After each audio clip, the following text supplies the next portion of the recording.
Atong sayro ng dugang pa mga balita sa Mindanao. Makauban nato si James Paulo Yap live sa Cagayan de Oro City. James?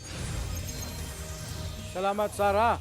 Usa ka 82 anyos nga lalaki patay. Human nalakip kasunog sa iyang balay sa Cagayan de Oro City. BFP, padayon ng investigasyon sa hitabo. Ani ang report?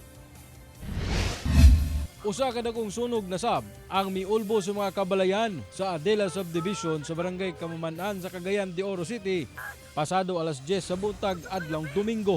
Sa video nga kuha ni Pia Alisa, makita ang dakong kalayo samtang ginalamoy ang mga kabalayan sa lugar. Paspas nga mikatag ang kalayo tungod gama sa mix of light materials ang mga balay. Sumala sa mga nakakita, nagsugod ang kalayo sa panimalay sa usa ka Eddie Del Rosario diin gituuhan sa iyang mga silingan nga nagluto atong tungura. Wa niya na bantay kusog naging kalayo. Nagsingkita pa isang tabang.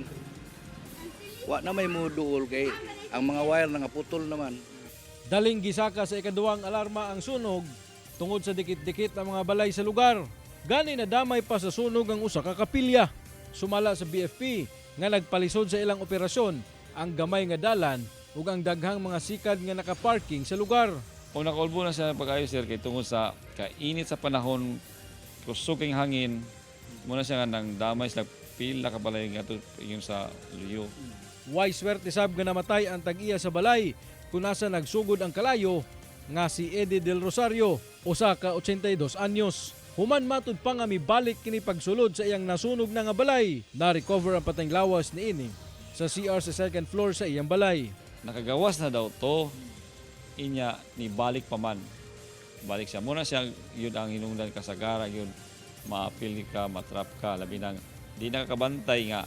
Ang imo dahing luyos dapita sa imong yagian, gikaon na po sa kalayo. Sa karon, padayon pang investigasyon sa BFP sa hitabo aron matumbok ang tinubdan sa sunog. Kauban si Makoy Sempron, James Paulo Yap, 1 Mindanao.